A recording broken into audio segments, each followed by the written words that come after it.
You're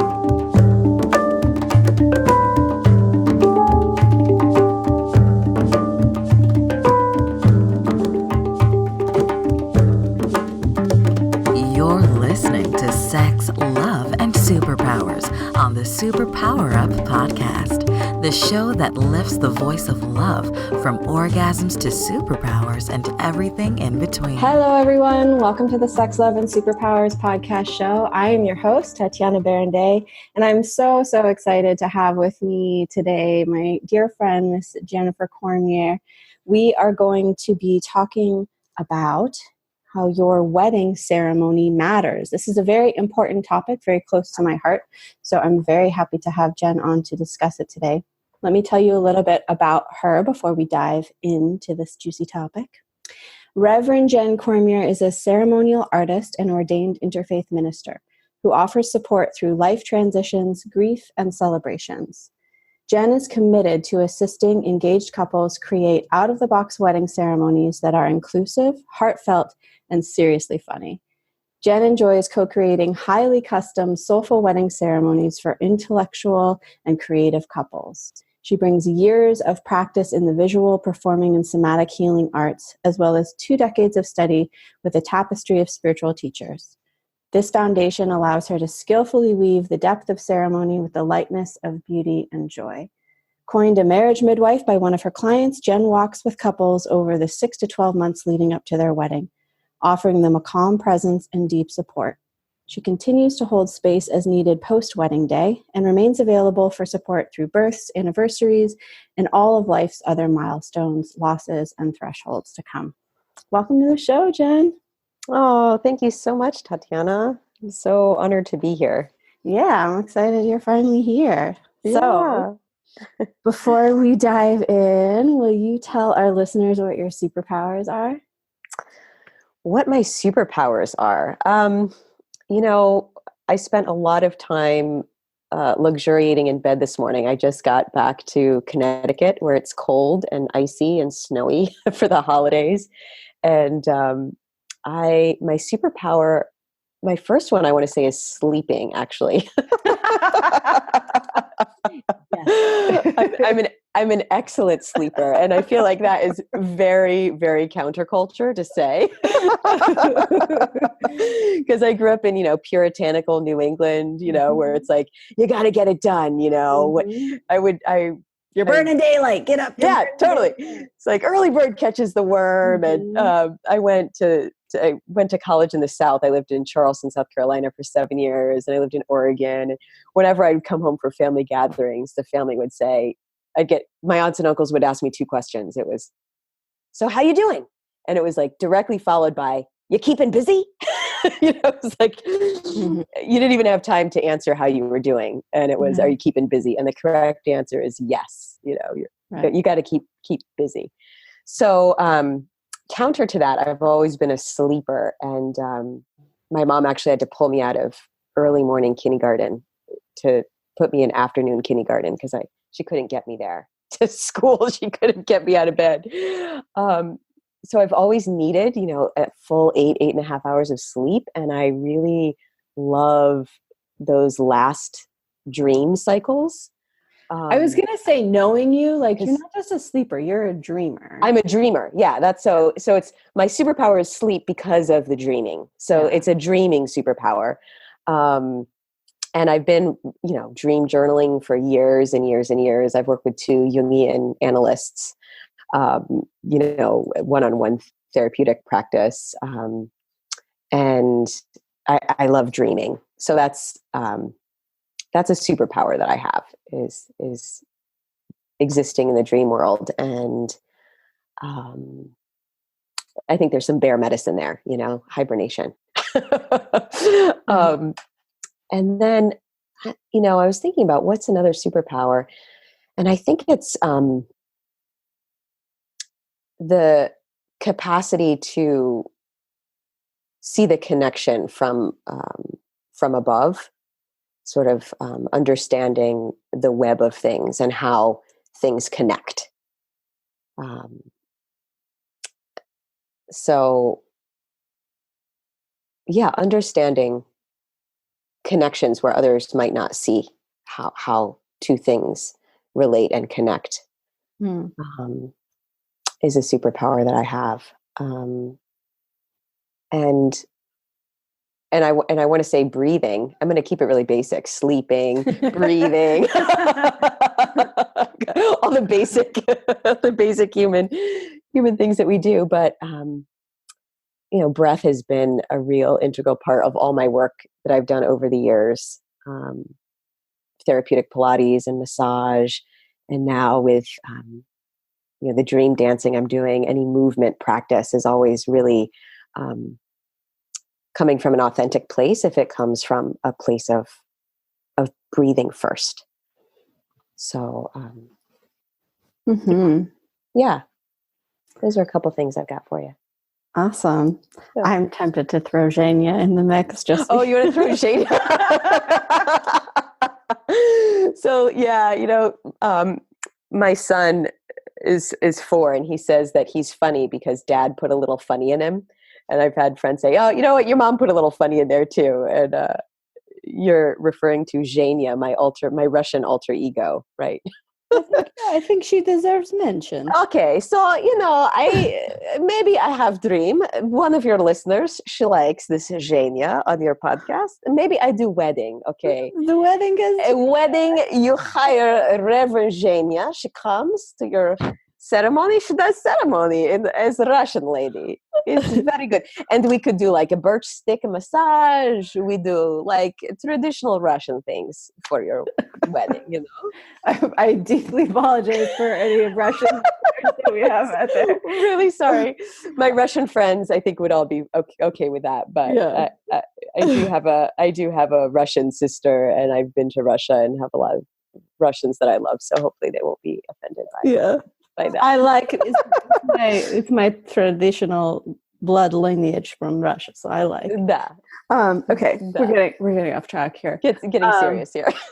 So, okay, we're here talking about wedding ceremonies and why they are important. And I think that this is a really crucial topic because, for our listeners, I don't know if you heard the episode that I did a little while back with attorney Mari Frank about your conscious divorce. But something that we introduced in that conversation was how really I think part of why we see so much divorce, especially in the US, is because we don't have consciousness going into our wedding ceremonies, right? The wedding is about the dress, about the shoes, about the bridesmaids' dresses, about the flowers, about the cake.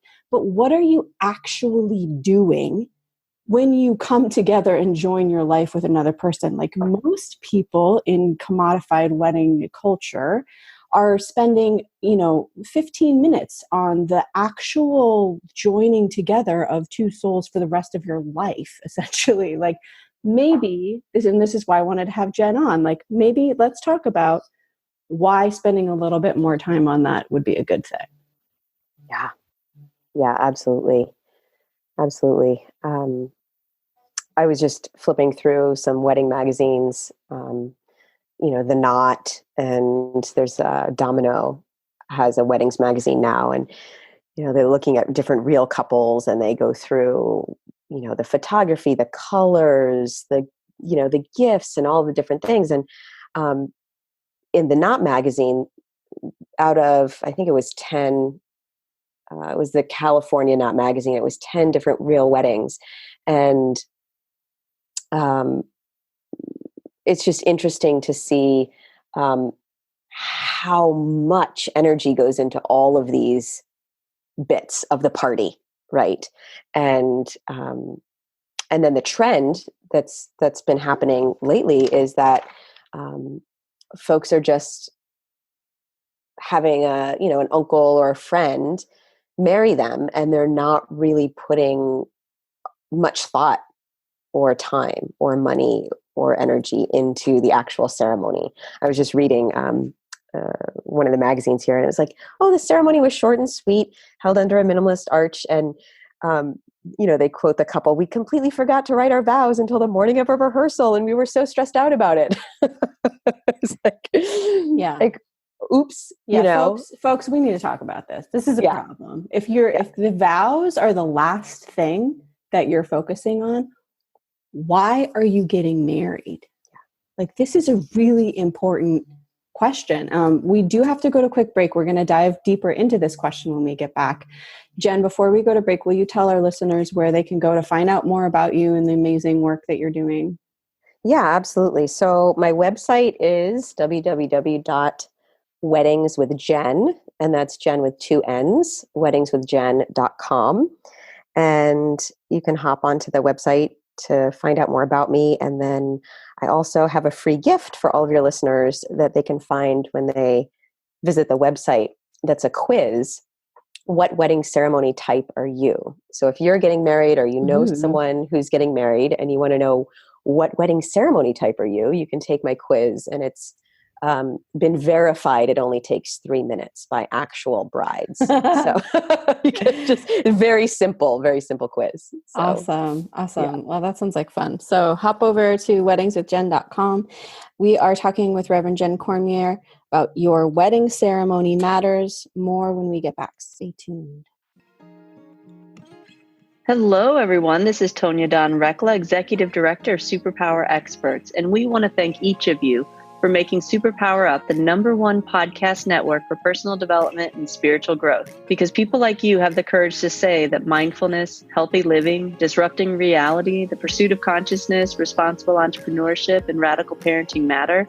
We now amass over 1 million downloads monthly in more than 90 countries. Our numbers keep growing because there are far more people willing to live divergently than mass media wants to acknowledge. For you, the change makers, the light bearers, the way showers, we say thank you. If you're ready to take the next step in your evolution, go now to superpowerexperts.com and take the Superpower quiz. And as Neva Lee Rekla, our youngest podcaster, likes to remind us, remember, we all have superpowers and we can change the world. Okay, we're back. So let's talk about this whole, people not having vows until the last minute. I will, and to be fair, I was harsh right before we went to break.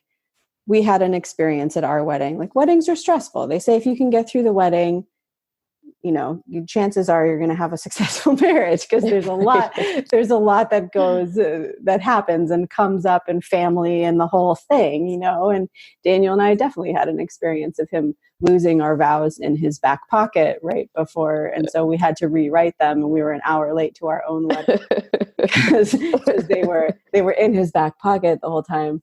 So like, shit happens. And I don't mean to sound incredibly overly harsh or critical of someone who's forgetting to write their wedding vows.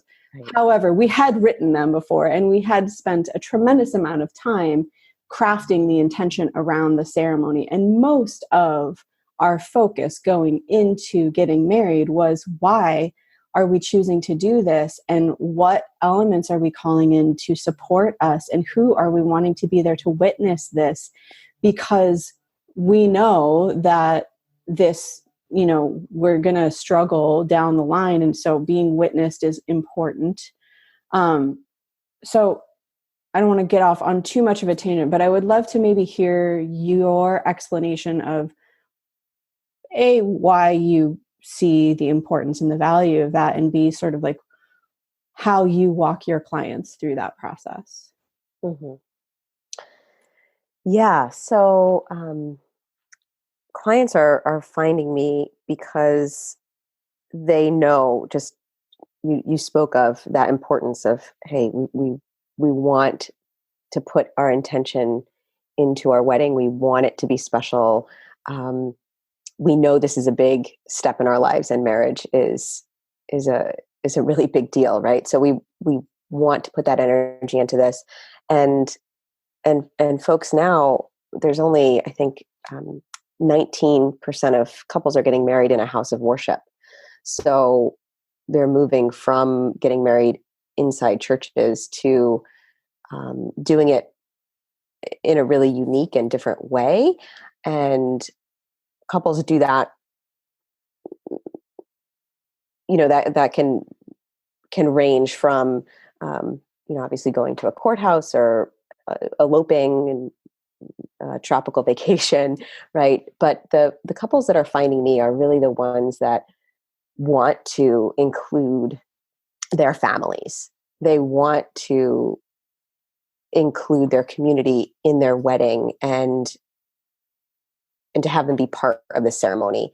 So when I walk couples through the process of working with me, usually they'll find me some months before the wedding, 6 months, a year before the wedding. And I'll sit down with them and really talk to them about what is valuable in their lives. What do they value? What's their spiritual practice? What's their tradition? What do they have in common? And what's different? And how do they want to step into this marriage? And how can we reflect that in the ceremony?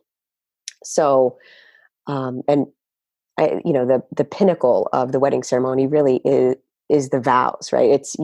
I'm not saying when I marry someone by the power vested in me, right? There's no power in me. It's the power of their love and the power of the words that they're speaking. That's what makes the marriage is their words. So, so part of the walk that we do is thinking about the vows and how do you want to write the vows? Do you want to do them as those surprise, the one partner writes their vows, the other partner writes their vows, and you don't know what those vows are until the day of the wedding? Or, you're entering this union together. Do you want to write them as we vow to do this, we vow to do that? So I've had couples that say, we're Buddhist and we're coming together for the greatest good of the world. And we want our community to know that, and we want to know that ourselves. So we're going to write 10 vows that speak our commitment to the world. That's why we're getting together. And that was really different and beautiful and powerful. And they spoke them back and forth. We vow to do this, and then we vow to do that. And their community spoke to how different that was and how powerful that was. Well, I think it's a testament to, I think we're seeing an evolution of marriage because, in its inception, right, marriage was really about a transfer of property, right? Women were the men's property, and it was about negotiation and land and dowries and the whole bit, right? And obviously, most people nowadays, especially in the United States, in our culture, that's not how we're viewing marriage. That's not why we're getting married. We're getting married because we found someone that we want to commit our lives to, growing beside. We want to have children with them. We want to create a container for those children to be raised in a healthy and safe environment. There's lots of reasons that are very different than transfer property, why people are getting married today. And I think in what you were just speaking so beautifully to about this Buddhist couple is, I really see the container of marriage and that commitment as being, it has the potential to be one of the most amazing vehicles for spiritual growth and transformation. Mm-hmm. When we acknowledge that the work that we're doing within that container is much larger than just ourselves, and that we are transmuting karma for our family lines, we are having an impact in our communities, in how we come together. I think that really does speak to like the highest evolution of what's possible with this container, with this sacred vehicle of marriage. But we have to come to it that way, and sometimes we need help and we need support in being able to do that, because that's hard. Right. I know, when Daniel and I got married, we actually had 2 ceremonies because we don't like to do anything small. So we had a ceremony that was everyone who was present at the ceremony. I think there were like 20 people there, were an active participant in the ceremony, and there were no quote unquote onlookers. Like everyone was in the circle, had a role, had a had something to do as part of the ceremony. And then we had what I liked to call the performance wedding. And that's when we lost the vows, and the whole thing was for the performance. And actually, and that's the one we have like the video of, right? And you can even see like, poor Daniel, he's so sweet. He's like trying to face me. And I'm performing. I'm facing out to the whole congregation. Because in my mind, it was like, we already did the real spiritual work, and we did that 2 days ago. This is just no. Smile for the camera. That's what we're doing for this one. Right. Exactly. And I will say to any of our listeners out there who are contemplating marriage or getting ready for that, the care and the intention that we put into that ceremony has served so tremendously over the years. We've been married for 10 years now. And there have been many times during that 10 years when I was like, I want to quit. I'm done. I'm out, and it's being able to go back to some of those moments. And especially, for me, because my father is no longer alive, my brother is no longer alive, and they were present and they were active participants in that ceremony. And there were things that each one of them said and did that I remember and that I am holding on to as a staff that grounds me over the years, moving through the sometimes tumultuous journey of marriage. That commitment that I can resource, I can go back to those moments. I can remember the words that were spoken and the presence that was held by these two very important people in my life who are no longer alive, and remember their support of this union and what it meant to them and what it meant to me to have them witness it. And I will tell you, I mean, there are very few things that can replace that. Yeah. So when we say like your wedding ceremony matters, this is not just giving lip service to something. This is legit. Like your wedding ceremony matters. Right. I remember the first time that I really got that was I have two friends that I was a bridesmaid in their wedding. It was maybe 12 or 13 years ago. And they consciously created every aspect of their wedding together. And, this was not like, oh, my mom is going to take care of whatever. It's no, this is this is the first big event that we're planning as husband and wife. And from, what are we serving liquor and what kind, and is it an open bar, and how are we negotiating your family's needs and my family's needs? And this is the first time that, this is the only time probably my grandmother is going to get to be with and meet your great aunt.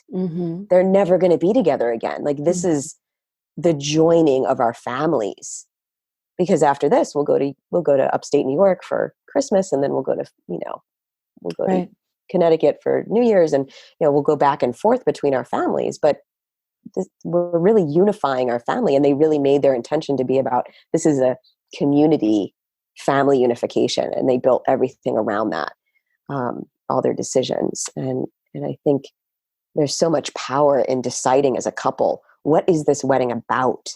What is it about? And there's no right or wrong answer, but I think there's so much potential for depth that we're not seeing in the mainstream culture, is not showing us that potential.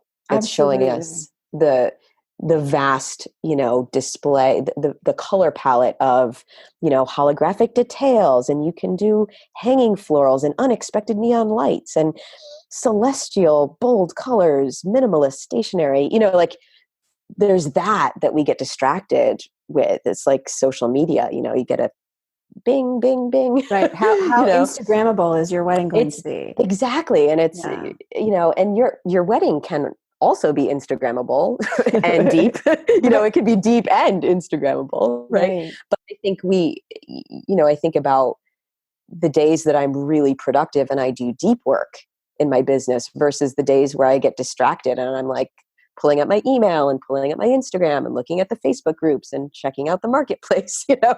I feel like, you can put the same amount of time and energy and money into a wedding, and you can go really deep with it, or you can get distracted by all the shiny things.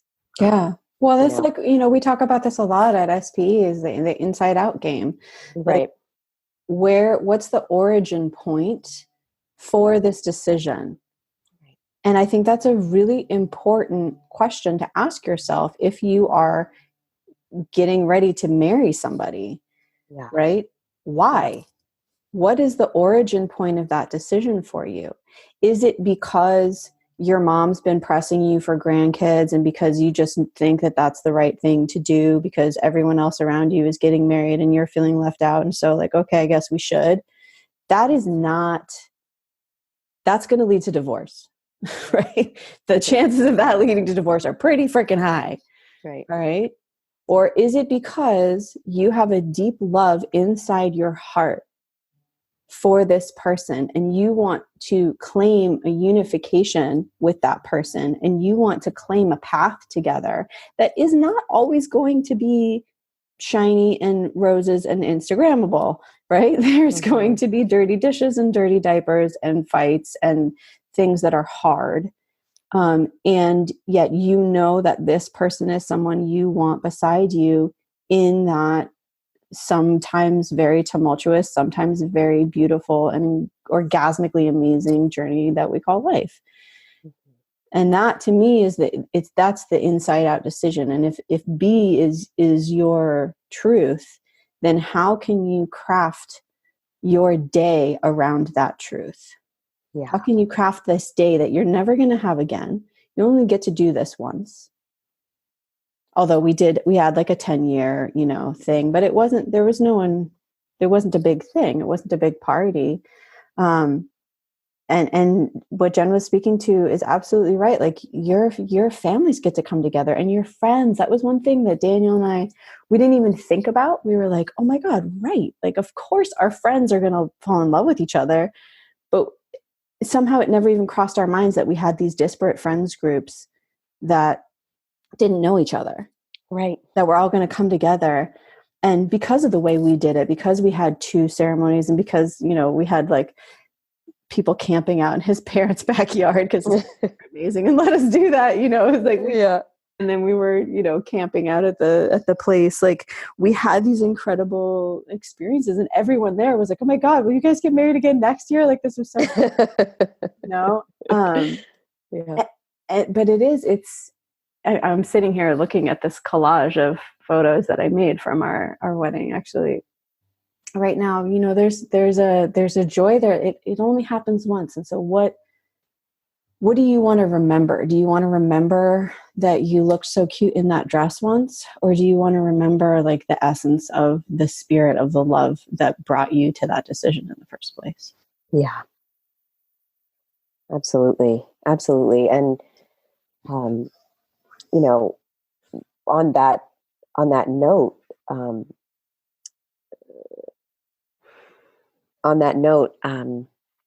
the cute dress, like people are spending so much money, on their weddings, so much money, their budgets. And, you look in the magazines, it's like, well, here's how you budget, and they go through, okay, 43% on food, 9% on your music and, like breaking it all down for you. Oh, and then make sure you have 5% extra wiggle room, to do this. And you and I had this conversation, a couple of weeks ago when we were talking about me coming on your show about, gosh, when you really look at it, this is a big moment, right? So, some people might say, oh, let's not spend the money on it and let's just go elope. And that's a valid choice.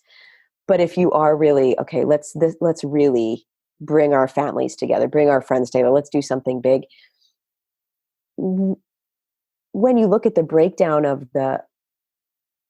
how people are spending their money and their energy, as a ceremonial artist, right, I'm asking for monetary exchange, right? I'm charging for this. And when people get to officiant, often they don't even have a budget for officiant because the trend lately is, oh, we'll just have your uncle get ordained online for our uncle get ordained yeah. online for however many dollars. And unfortunately, I'm paying And I have a beef with the knot. I've had a call into them, and I'm going to keep calling them out on this. I'm paying them quite a bit of money to have a storefront page on their website. It's the Knot and Wedding Wire. That's the major SEO. That's where people go to plan their wedding and find all their vendors. And time after time, magazine after magazine, they'll go through these real weddings and, they'll list event planning is this person, the location, the photography, the videography, the catering, the cake, the ice cream, the rentals, the hair and makeup, the photo booth. They go through every vendor that possibly could be involved, the wedding rings, and then the officiant. And 9 out of 10 times they have the officiant and it's somebody's name. And then in parentheses, it says groom's aunt, friend of the bride. And, the last magazine I flipped through, it was only one real wedding that had, J and H or whatever officiants. So, and articles too, when you look at, how to cut costs or how to budget your wedding, they'll say, you can just get a JP or just get your family member to go online and, they can marry you. And I have a real beef with that because that's the trend. That's what's trending. People are doing that. And I think it's a beautiful and valid thing if really your aunt is the person to marry you. Right. And I think that right. Can be the case. Like, Aunt Sue is the perfect person to marry us. She knows us so well. We love her so much. She's got such a vast spiritual essence, and she's a poet, and she's, whatever. Mm-hmm. It could be that that's a very valid and perfect choice to have a family member marry you. So I don't want to, poo-poo that at all. And I've heard so many horror stories about that when people are just like, oh, we'll think about that as the last thing. And then they're rushing to find somebody, their family member says, wow, I thought I had this, but I don't, it's really too big of a deal for me, 3 weeks before the wedding. I've heard of that happening. Well, and I think also what you're pointing to is like, when you're budgeting for your wedding, like, what are you cutting out when you right. cut out like the core central person who's going to be officiating your ceremony? Yeah. Like it's kind of like saying to the universe, oh, that part doesn't matter as much as my cake does. Yeah. Where it's like, get your aunt to make the cake. Absolutely. Absolutely. Get your aunt to make the freaking cake. Get someone who actually knows how to hold space, how to hold a container, how to create something that is meaningful and is going to last and is going to allow you to drop in a sacred way to what you're doing. Get someone like that to officiate your ceremony and get your aunt to make the cake. Right. Right. Because at the end of the day, people aren't going to remember the cake. They're going to remember what occurred there. Right. Right. And every single element of a wedding could be done as a gift or free. Right. You could have a potluck. Have a potluck. You don't have to spend 43% of your $40,000 budget on food if it's a potluck, right? Or if it's and not everybody wants, you can decide, right, where you want to put your money and your energy, but every single element. I have friends that made their own wedding rings,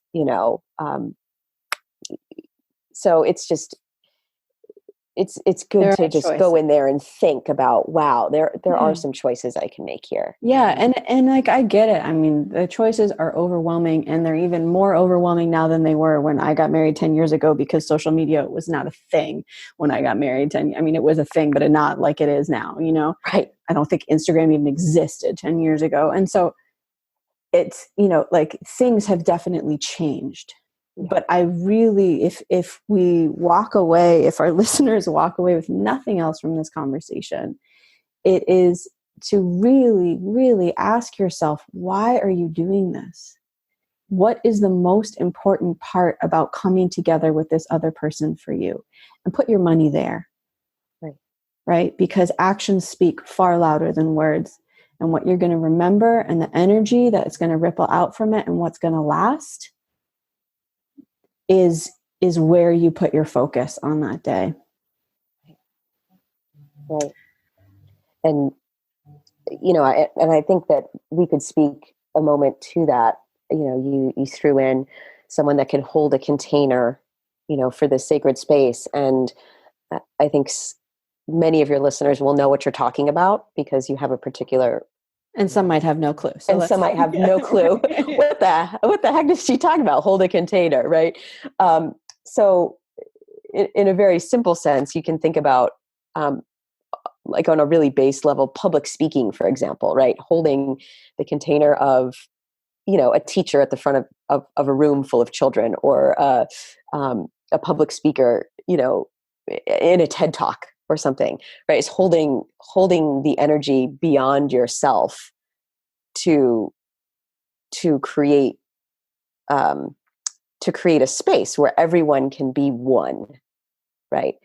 And that's simply on the speaking level. And I think that that's what a lot of people think of when they think of wedding officiant. They're thinking like a public speaker, right?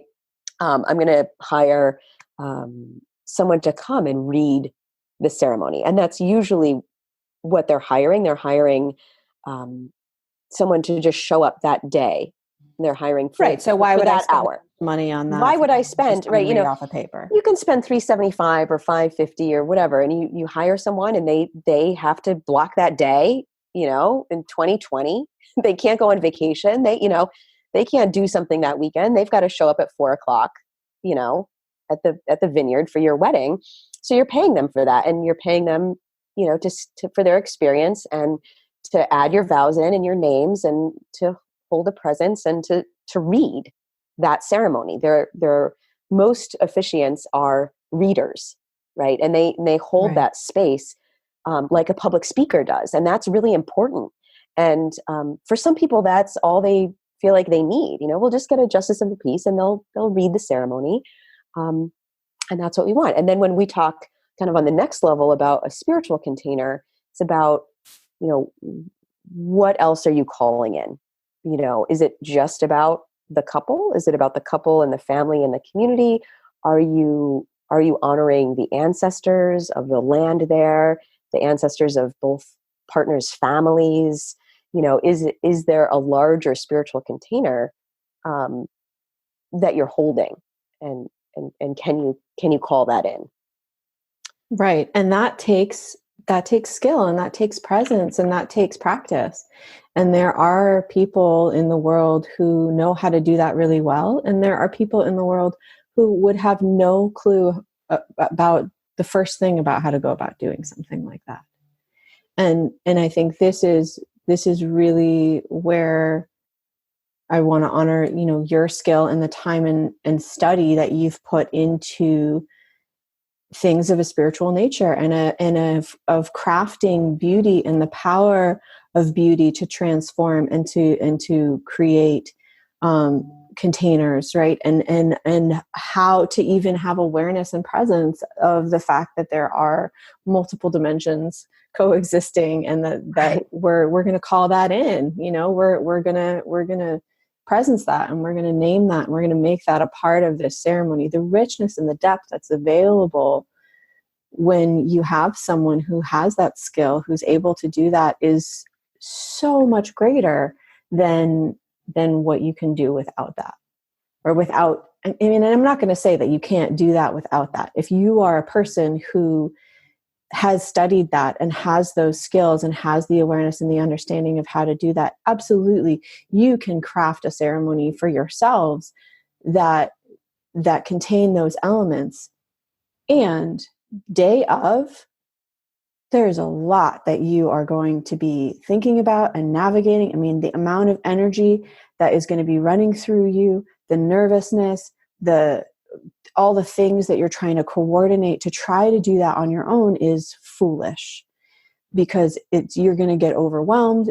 You are not going to, I don't think we're ever designed to like hold the container of the ceremonial containers for ourselves.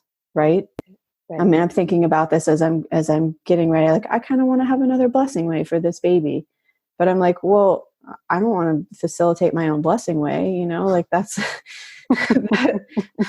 that's not going to work. I can't be held. I can't allow myself to drop in I can't allow myself to be cared for if I'm trying to hold it all.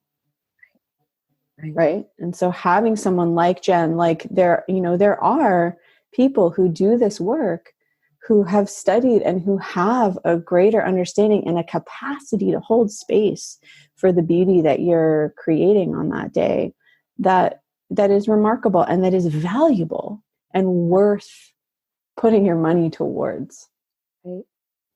Right. Right. And you speak to, what is it that you want to carry with you about this day that's going to be, you spoke so beautifully about that staff that grounded you, because you had so much inclusivity in your ceremony with Daniel, with your father and your brother who are no longer living. And you can go back to that time and really ground yourself in your relationship with them and the sacredness of the moment. And you're going to carry that with you for the rest of your life. And when couples say, oh my God, that ceremony was so beautiful and powerful, I'm going to carry that with me for the rest of my life. And it inspires their friends, it inspires their family members. So again, in that evolution of what is a wedding, right? When you really dive into making it unique and authentic, not just in the tchotchkes, right? Not just in the flashy things, but in the depth of the ceremony, that's moving into that we evolution, right? That you're not just doing it for the two of you. You realize, and it might be later, you realize, oh my gosh, that we just did a service to all of our friends. They're coming up to us and saying, wow, you inspired me in the kind of love I want to find in my life and in how I want to stand up in my own relationship. Yeah. Right. So then all of your guests walk away inspired. And totally. what a gift of service you just did for all of those people that were present for you. And then they received that blessing. Yeah. I mean, we had a number of friends who went off and then did weddings better than we did it, because they were inspired and it was like that for them. And actually we had two friends who married us because we wanted someone representing the masculine and someone representing the feminine. But our friend Nathaniel, who was holding the masculine, went on to become a minister. Yeah. And he now has his own congregation up in Walla Walla, Washington, Wow. So don't underestimate, like Jen is saying, the power of what's possible when we commit our union to something larger than just ourselves. And we did. I mean, we had that intention. We had that written into our vows, the understanding that our marriage was a vehicle for us to grow. It wasn't just, I do and whatever. Yeah. Definitely not just a transfer of property. Right. And it goes to show how far we've evolved, right? As humans, from a transfer of property to, wow, we're really committing to the greater good of all beings. Yeah. And I one thing that came up for me when you were just speaking about that, the energy of the wedding itself and the nervousness, and even if you're capable, you and your partner, to create something beautiful, right? You need someone to hold the space. Right? You don't have your head on straight that day. And you can't sign your own license either. Someone's, I guess the only real essential person at a wedding is someone that can sign the thing, right? But that's the least. I'll have couples reach out to me through Wedding Wire or the Knot, and they'll say, are you available for our date? This, and can you send us a quote for your pricing? But also just, note that we already got our, for the military or for whatever reason, we're already married. So you don't need to sign our license. So kind of like, is it going to be cheaper? Because you don't need to sign your signature. It's kind of like, well, that's the least of it, the actual signing of the marriage license. But really there's just so much energy around that day and that moment. And there is so much nervous tension. And folks will say, oh my gosh, it was just like a whirlwind, and yeah. So what I'm doing now with couples, this past year, is I've been offering to couples, if you'd like me to come to your ceremony, I'll get there early and I'll sit with each partner. So I'll come and sit with so I've done this with a couple of grooms. Actually, yeah, I've done this with a couple of grooms that have wanted a centering before their ceremony. So I met one groom by a fountain, and his practice was, Kundalini yoga, and we did a whole chanting practice. Not long, 10 minutes, to ground and center him. And then with his wife, I met with her and her mother and her bridal party. And we did a meditation and a song and breathing right before she walked down the aisle. And couples are saying, oh my God, that made such a difference. Huge, right? Such a difference, because it wasn't just, you see, it's like, okay, we're back here. We've got the photographer. They're doing the video, the gifts. We've got this. We're in the cigar room. Now we're at the bar, and, the hair and nail and makeup start at 6 a.m. Or it's just, there's just such a rolling energy build up to this and moment. not to mention the energy of all the people then coming. Of all the people. Like, oh my God, so-and-so's here. And all the elements, and the wedding planner, you got the flowers, the chair, what went wrong today. It's like all of that. Mm-hmm. And then it's to, okay, pause. Let's just be here now. Remember what we're doing. Yeah. Feel your body arrive fully. And then to be able to do that before you walk down the aisle. And then I write that into every ceremony, a presencing. And for some couples that might be, we just lost one of our best friends in an accident, and we want to honor him and put his photo up and have a moment of silence for him, or we want to do a meditation, or we want to do a song to have a moment of presence. So the whole room can settle and arrive and really drink in what's happening is so important. Yeah. And it's like you mentioned earlier, like it's a gift that you're giving to everyone who's there.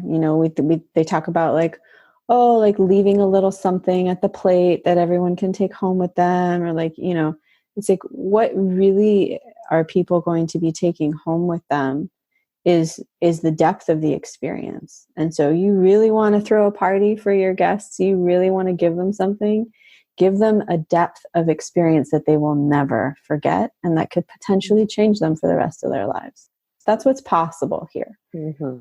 That's what's possible here. So I want to thank you so much for taking the time to come and be on the show and talk about this, Jen. I think this is really important. Obviously, I have a lot of feelings around it, and I'm like super, super passionate about it. Because I think it matters so much. And I think, we have over 50% divorce rate in our country right now. And I think we need to go to look at the source and look at why, what's the origin of divorce? Marriage, right? Right. So if you're going to get married, like, do it well. Yeah. Do it mindfully. Do it on purpose. Make it matter. Thank you so much. You're the perfect person to have this conversation with. Thank you so much. I love your passion, and what a beautiful life you've created from such a intention-filled wedding. Yeah. Thanks for sharing that with me and with us. Absolutely. And to our listeners, thank you so much for your presence.